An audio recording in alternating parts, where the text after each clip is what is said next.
Seja muito bem-vindo ao canal AC Data Analysis. Meu nome é Alex Carneiro, eu sou cientista de dados, professor, e hoje nós vamos falar sobre um serviço que o Ministério da Saúde disponibilizou já há algumas semanas, em que eles colocam dados atualizados diariamente sobre a quantidade de pessoas infectadas sobre o vírus que está assolando o país e o mundo.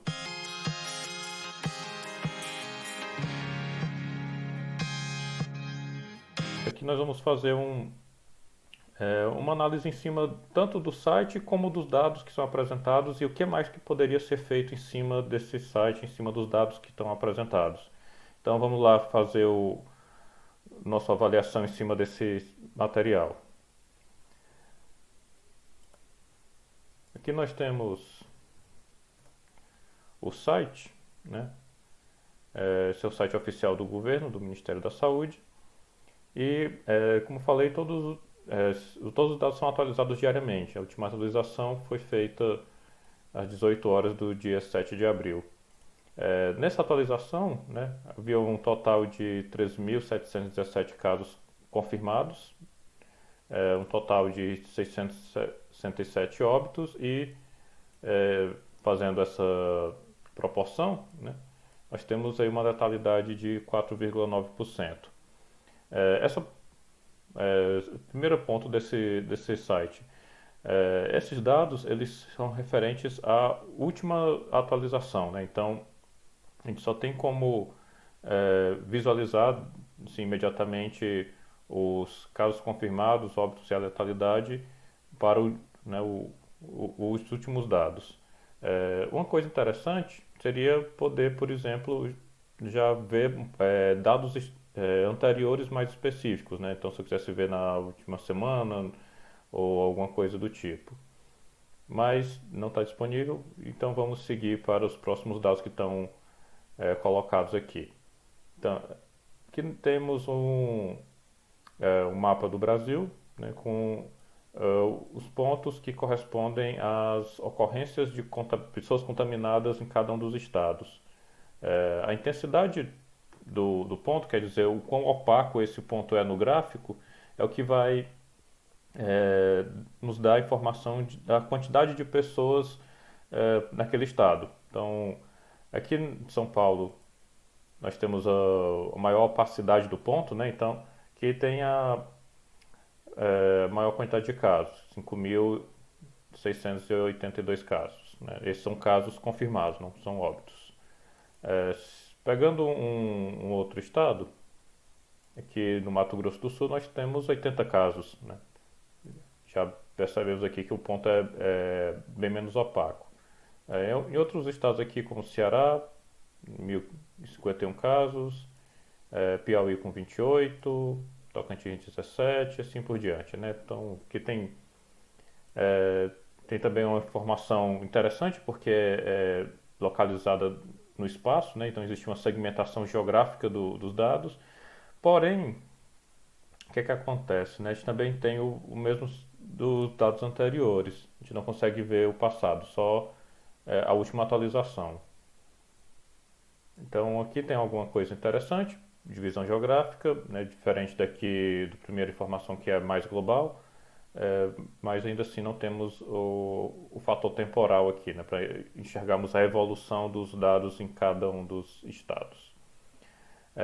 Agora, nesse gráfico de anel, né, o gráfico de rosca, existe a divisão da quantidade de casos por região. Então, a principal região aqui é a Sudeste, né, que representa maior percentual de pessoas contaminadas, seguido pela região Nordeste, né, com 18%, depois região Sul, seguido da região Norte e por fim a região Centro-Oeste com 6%. Né? Aqui, novamente, nós temos o problema da dinâmica temporal, né? A gente não tem informação do tempo e existe uma outra coisa, né, que seria interessante, que é a quantidade de pessoas contaminadas por densidade demográfica a cada 100 mil habitantes, alguma coisa desse sentido. Então também está faltando algum tipo de informação. E algo que incomoda é o fato desses elementos eles dão uma interação, eles respondem à passagem do mouse, mas eles não são interativos. Então a gente não consegue, por exemplo, abrir e ver cada estado ou algo do tipo, né? Então também foi um ponto que poderia ter sido melhorado. É, Agora a gente chegou aqui na parte de gráficos. Agora nós temos os gráficos temporais.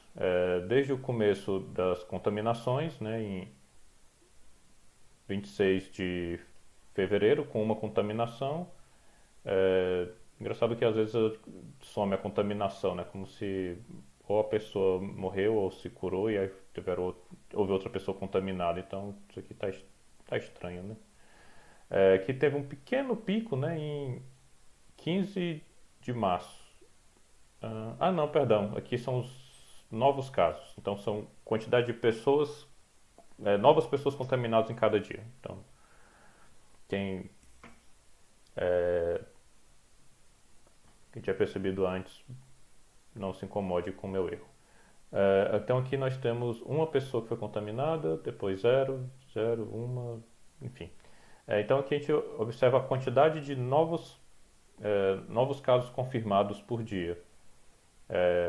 E número de casos por semana epidemiológica, né? Então aqui nós temos a quantidade de novos casos, em vez de separados por dia, separados por semanas, né? Algo interessante que esse gráfico aqui já introduz o outro não é a quantidade de óbitos, né? Que aqui a gente poderia ter a quantidade de óbitos talvez. Mas aqui já temos a quantidade de óbitos por semana. Então, na nona semana temos 2 casos confirmados, depois 17, 102, 1007 já os primeiros óbitos, 2.775 mais óbitos e, né, infelizmente aqui já temos mais de 100 óbitos e por aí vai. Então esses dados eles são já interessantes porque eles trazem dinâmica temporal, mas aqui a gente perde a dimensão espacial das contaminações, né? Então aqui não temos muito o que fazer com relação à análise por estado, algo assim ao longo do tempo. Bem, aqui temos os casos por estado, também considerando apenas a última atualização. Pegando só a última atualização, é interessante porque a gente consegue ver como a coisa está mais recente, mas em contrapartida a gente não sabe, por exemplo, se esse estado está na ascendente de contaminações ou já está na descendente, quer dizer, se as quantidades de novos casos já está diminuindo, algo assim. Com relação a novos casos, né, olhando aqui no nosso gráfico, a gente observa algo curioso, que é um padrão de subidas e descidas. Então, aqui a gente tem uma descida em 21 de março, outra descida mais acentuada em 25 de março, uma descida que contemplou 2 dias, 29 e 30 de março, mais uma descida aqui em 5 e 6 de abril, né? Esses dias, aqui pegando os mais recentes, 29 de março e 30 de março, eles correspondem a domingo e segunda-feira. Então, houve uma redução da quantidade de novos casos no domingo e na segunda-feira. Aí entra a questão, por que houve essa quantidade de novos casos menor? Porque isso são os registros, né? Eles consideram aqui a data em que houve o registro do novo caso. Então é possível que esses dias tenham tido menor carga de trabalho das pessoas que geram esses dados, né? Então quem faz o registro não está trabalhando na segunda e no domingo, talvez, né? É uma hipótese, a gente não pode afirmar categoricamente que isso tem a ver com algum padrão de comportamento dos profissionais de saúde. O que acontece é que, dado um padrão de dados, né, tipo esses vales que aparecem de forma recorrente e em particular aos domingos, né, domingos e segundas, esses dados eles indicam um fenômeno recorrente. Né? Esse fenômeno pode ser talvez o fim de semana, que você vai ter menos profissionais de saúde trabalhando, então eles não vão conseguir fazer todos os diagnósticos que estão chegando, ou pode ser que as pessoas não estão procurando o serviço de saúde nos domingos e nas segundas-feiras, então elas não estão sendo diagnosticadas, ou pode ter alguma coisa a ver com o tempo de incubação, então se as pessoas estão ainda com o vírus incubado e os sintomas ainda não se manifestaram, e aí você tem o período ali de uma semana, 10 dias, que é o tempo de incubação para manifestação dos sintomas. Então tem algumas hipóteses que nós podemos levantar para justificar por que existem essas baixas a cada semana. Né? Essas baixas, normalmente, a redução da quantidade de novos casos em relação ao sábado anterior, sexta-feira, etc. Né? Então, agora, aqui nos casos por estado, a gente tem algo parecido com o que tinha antes, também não tem dinâmica temporal, mas algo interessante é ver a letalidade da contaminação por estado. Então, aqui o Acre existe uma letalidade de 2%, que foi um óbito dentre 50 casos confirmados. Alagoas, uma letalidade maior, né, foram 2 óbitos dentre 32 e por aí vai. O que a gente tem de interessante são alguns casos que fogem um pouco da curva, por exemplo, Piauí. Né? Nós tivemos aqui 4 óbitos dentre 28 casos confirmados. Né? Proporcionalmente, esses números eles geram uma letalidade bem acima do esperado para essa doença. Também na Paraíba, né, temos 4 casos com 36, 4 óbitos com 36 casos confirmados. E mesmo os estados com maior contaminação, né, que são São Paulo e Rio de Janeiro, as proporções não são tão altas, né, são de 6,5% ou 5,3%. Então, estão mais dentro do que é esperado de acordo com os dados de outros países, né? Algo que fica ali em torno de 5 a 7% em geral. Agora, os casos acumulados, né?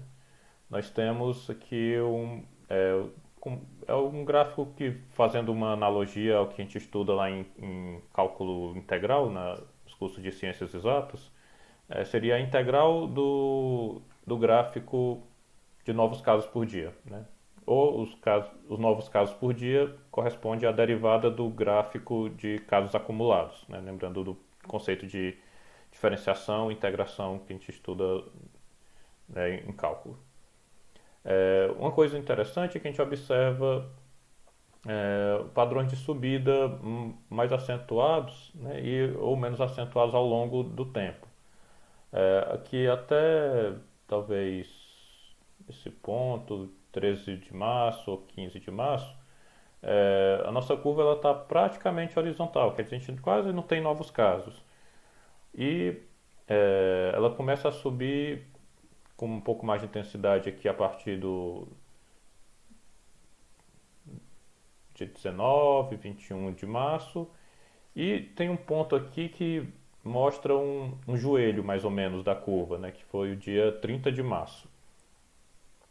Esse dia 30 de março a gente observa aqui que a curva ela vem com uma certa inclinação e a partir desse ponto ela tem uma inclinação maior. A gente percebe aqui no nosso gráfico anterior que dia 30 de março foi né, foi o fim de semana que teve a baixa e depois um salto. Então talvez esse aqui não seja porque houve realmente um aumento no número de casos, mas sim um aumento do número de diagnósticos, né? Então vamos fazer uma comparação aí para identificar se realmente isso está indicando um aumento do número de casos ou, de alguma forma, uma maior eficiência do sistema de saúde para fazer o diagnóstico dos casos. Então, isso aqui é o total de dados que nós temos. A gente podia esperar mais, né? Talvez uma coisa mais interativa, talvez uns gráficos assim por estado, né? Seria interessante ver algo assim por estado. Ah, Talvez por cidade, pegando as cidades com maior quantidade de pessoas contaminadas, algo nesse sentido. Mas, assim, dado o tempo, dadas as emergências, dadas as circunstâncias, parabéns para o Ministério da Saúde pelo material, pela disponibilização dos dados, pelos profissionais de saúde que com certeza estão trabalhando e se expondo, expostos a um risco que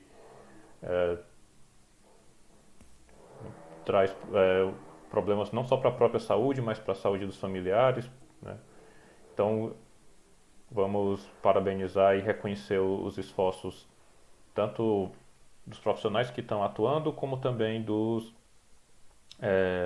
profissionais que estão por trás, né, desenvolvendo a tecnologia, desenvolvendo ah, as estratégias que vão ser utilizadas tanto na esfera técnica como também na parte social.